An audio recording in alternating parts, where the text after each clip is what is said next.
the Little Gingerbread Man. One day, the cook went into the kitchen to make some gingerbread. She took some flour and water and treacle and ginger and mixed them all well together. And she put in some more water to make it thin, and then some more flour to make it thick, and a little salt and some spice, and then she rolled it out into a beautiful, smooth, dark yellow dough. Then she took the square tins and cut out some square cakes for the little boys, and with some round tins, she cut out some round cakes for the little girls, and then she said, I'm going to make a little gingerbread man for little Bobby. So she took a nice round lump of dough for his body and a smaller lump for his head, which she pulled out a little for the neck. 2 other lumps were stuck on beneath for the legs and were pulled out into proper shape, with feet and toes all complete, and 2 still smaller pieces were made into arms with dear little hands and ringers. But the nicest work was done on the head. Lord, the top was frizzed up into a pretty sugary hat. On either side was made a dear little ear, and in front, after the nose had been carefully molded, a beautiful mouth was made out of a big raisin and 2 bright little eyes with burnt almonds and caraway seeds. Then the gingerbread man was finished ready for baking, and a very jolly little man he was. In fact, he looked so sly that the cook was afraid he was plotting some mischief, and when the batter was ready for the oven, she put in the square cakes and she put in the round cakes, and then she put in the little gingerbread man in a far back corner where he couldn't get away in a hurry. Then she went up to sweep the parlor, and she swept till the clock struck 12, when she dropped her broom in a hurry and exclaiming, "Lawks, the gingerbread will be all baked to a cinder," she ran down into the kitchen and threw open the oven door, and the square cakes were all done, nice and hard and brown, and the round cakes were all done, nice and hard and brown, and the gingerbread man was all done too, nice and hard and brown, and he was standing up in his corner, with his little caraway seed eyes sparkling and his raisin mouth bubbling over with mischief while he waited for the oven door to be opened. The instant the door was opened, with a hop, skip, and a jump, he went right over the square cakes and the round cakes, and over the cook's arm, and before she could say Jack Robinson, he was running across the kitchen floor, as fast as his little legs would carry him, towards the back door, which was standing wide open, and through which he could see the garden path. The old cook turned round as fast as she could, which wasn't very fast, for she was rather a heavy woman, and she had been quite taken by surprise, and she saw lying right across the doorway, fast asleep in the sun, old Mouser, the cat. "Mouser, Mouser," she cried, "stop the gingerbread man. I want him for little Bobby." When the cook first called, Mouser thought it was only someone calling in her dreams and simply rolled over lazily. And the cook called again, "Mouser, Mouser." The old cat sprang up with a jump, hut, just as she turned round to ask the cook what all the noise was about. The little gingerbread man cleverly jumped under her tail, and in an instant was trotting down the garden walk. Mouser turned in a hurry and ran after, although she was still rather too sleepy to know what it was she was trying to catch, and after the cat came the cook, lumbering along rather heavily, but also making pretty good speed. Now at the bottom of the walk, lying fast asleep in the sun against the warm stones of the garden wall, was Towser, the dog, and the cook called out, "Towser, Towser, stop the gingerbread man. I want him for little Bobby." And when Towser first heard her calling, he thought it was someone speaking in his dreams, and he only turned over on his side with another snore. And then the cook called again, "Towser, Towser, stop him, stop him." Then the dog woke up in good earnest and jumped up on his feet to see what it was that he should stop. But just as the dog jumped up, the little gingerbread man who had been watching Lure the Chance quietly slipped between his legs and climbed up on the top of the stone wall, so that Towser saw nothing but the cat running towards him down the walk, and behind the cat the cook, now quite out of breath. He thought at once that the cat must have stolen something, and that it was the cat the cook wanted him to stop. Now, if there was anything that Towser liked, it was going after the cat, and he jumped up the walk so fiercely that the poor cat did not have time to stop herself or to get out of his way. And they came together with a great fizzing and barking and meowing and howling and scratching and biting, as if a couple Ochi Catherine wheels had gone off in the wrong way and had got mixed up with one another.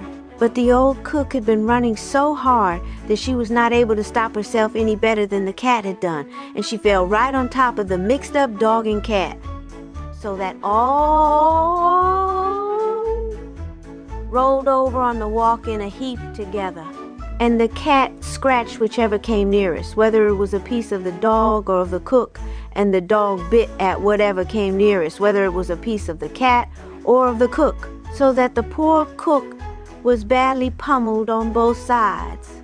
Meanwhile, the gingerbread man had climbed up on the garden wall and stood on the top with his hands in his pockets, looking at the scrimmage and laughing till the tears ran down from his little caraway seed eyes and his raisin mouth was bubbling all over with fun.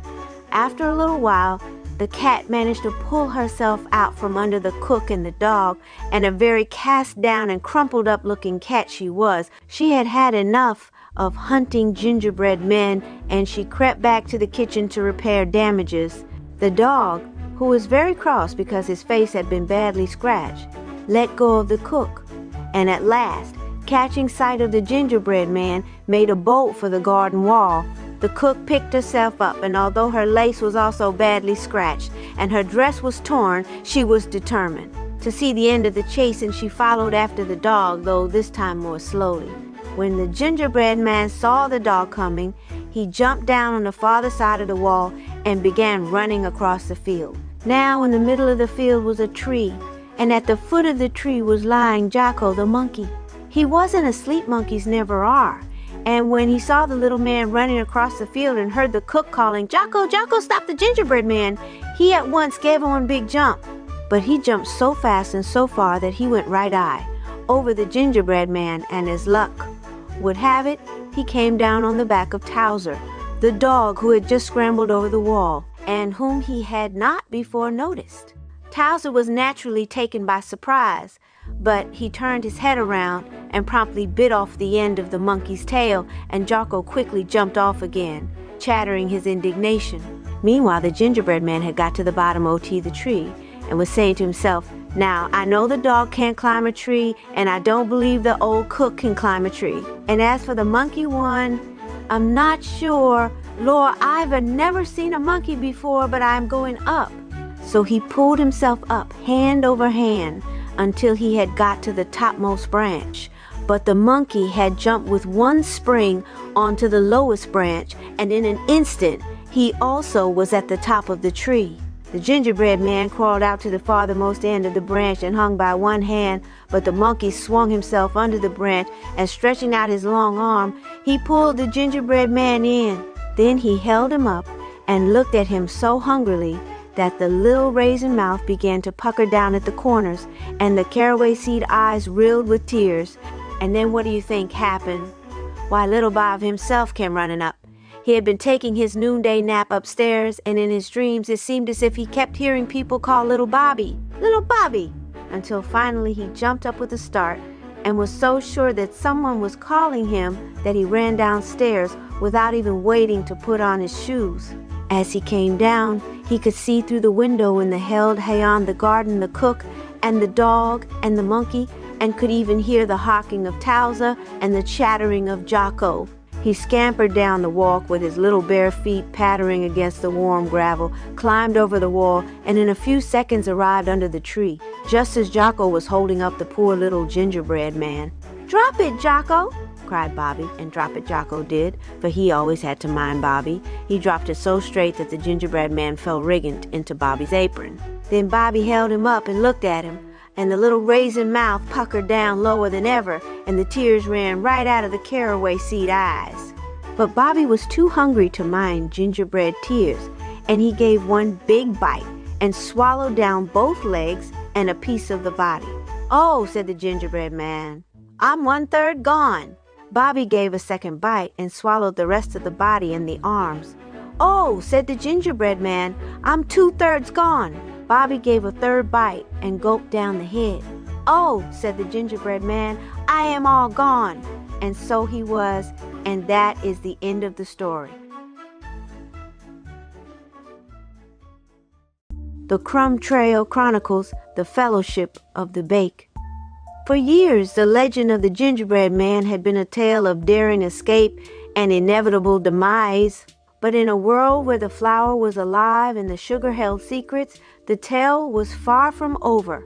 Brought back by the sugar sage, an ancient being who guarded the magical balance of the confectionery world. The gingerbread man was given a second chance not to run, but to fight.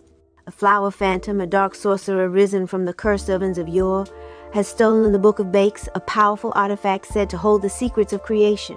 His goal, to enslave all baked goods and bring the sweet world to its knees. Only the gingerbread man, fast of wit and feet, stood in his way. But the sugar sage had warned him. Even the fastest cannot outrun destiny alone. So he assembled a team of extraordinary confectionery beings. The fellowship forms. First came Marzipan Mouse, a nimble, sharp-tongued scout who lived in the nooks and crannies of the sugar forest. Though small, her cunning was unmatched, and her ability to squeeze into tight spaces made her invaluable. Next was Honeycomb Hulk, a giant of syrup and wax, as strong as he was soft-hearted. The Hulk was reluctant to join, fearful that his strength would do more harm than good. But the gingerbread man convinced him otherwise. Every team needs a wall to shield them from the storm. Then there was Cinnamon Swirl, a fiery, spiraling warrior who trained in the spice fields. Her passion for justice often led her into trouble, but her spinning strikes made her a force to be reckoned with. Finally, they found Nougat Nomad, a wandering healer with a mysterious past. Draped in caramel robes, he carried a staff made of peppermint bark and spoke in riddles. His presence brought calm to the group, though his secrets hinted at a power far greater than he let on. Together, they became the Fellowship of the Bake, the Molten Chocolate River. Their journey began at the edge of the Molten Chocolate River, where boiling rapids and licorice eels awaited. As they approached the bubbling shoreline, Marzipan Mouse spotted an ancient sugarcane bridge, partially submerged. "I'll check it out," she said, darting forward. Her small size allowed her to avoid the snapping jaws of licorice eels. While she scouted, Honeycomb Hulk used his massive arms to pull the bridge upright, grunting under the weight. The eels lunged at him, but Cinnamon Swirl whipped into action, creating a powdered sugar storm that blinded their attackers. With the bridge stabilized, the team crossed, and Nougat Nomad healed Hulk's burned hands, his soothing words reminding the giant of his value. The labyrinth of leftovers. The flour phantom's defenses grew more treacherous. The team entered the labyrinth of leftovers, a maze filled with stale pastries that attacked at the slightest movement. "This way," Marzipan Mouse whispered, leading them through hidden tunnels. Her sharp instincts helped them avoid ambushes by crumbling croissants and petrified pretzels. When the path was blocked by a collapsed wall, Honeycomb Hulk smashed through it, clearing the way. As the stale sentinels closed in, Cinnamon Swirl spun furiously, creating a fiery whirlwind of cinnamon and sugar that scattered their foes. But it was Nougat Nomad who deciphered glowing runes on the maze walls, revealing the true exit. Guided by his wisdom and Gingerbread Man's clever clues, they escaped the labyrinth unscathed. The frosted peaks. Atop the towering frosted peaks, they faced the ice cream yeti, enslaved by the flower phantom's magic. Its roar shook the mountain, and its icy breath threatened to freeze them all. "Stay behind me," Honeycomb Hulk said, shielding the group from falling icicles as they climbed. Marzipan Mouse scouted a hidden path around the yeti's lair, but Cinnamon Swirl refused to sneak past. "We can't leave it like this," she said, charging into battle. Her fiery attacks melted patches of ice, but the yeti's enchanted collar regenerated its strength. Nougat Nomad studied the collar and realized it was the source of the yeti's control. Gingerbread Man hatched a daring plan. Using a shard of enchanted rock candy from the labyrinth, he leapt onto the yeti's back and shattered the collar. The beast collapsed, freed from the phantom's spell. As it regained its senses, the yeti bowed in gratitude and cleared their path to the flower phantom's fortress. The final showdown. The fortress of flour loomed ahead, its walls made of cursed dough. Inside, the phantom awaited, surrounded by his army of corrupted gingerbread soldiers. "Stick to the plan," the gingerbread man said. Marzipan Mouse slipped through a crack in the fortress wall, disarming traps and unlocking a secret entrance. Honeycomb Hulk held the line against the phantom's army, his strength buying time for the others to advance. Cinnamon Swirl faced the Candy Cane Knight in a fierce duel, her spinning strikes matching the knight's relentless blows. When she faltered, Nougat Nomad healed her wounds and shielded her from a deadly strike. In the throne room, Gingerbread Man confronted the flower phantom. "This ends now," he declared. Using the enchanted rock candy, he outsmarted the phantom, sealing him inside a magical jar of eternal dough. As the jar's lid snapped shut, the phantom's dark magic dissipated, and his army crumbled into harmless crumbs. Epilogue: The Crumb Trail continues. With the phantom defeated, the fellowship returned the Book of Bakes to the Sugar Sage. But the gingerbread man couldn't shake the book's warnings about their world's fragile balance. Are we truly free, or are we just ingredients in someone else's recipe? He wondered. The Sugar Sage smiled. That is a question for another journey. As the sun rose over the confectionery world, the team set off on a new adventure. They had started as strangers but had become a family, a fellowship united by trust, courage, and the sweet taste of victory. And so, the crumb trail continued, leading to stories untold and dangers unseen.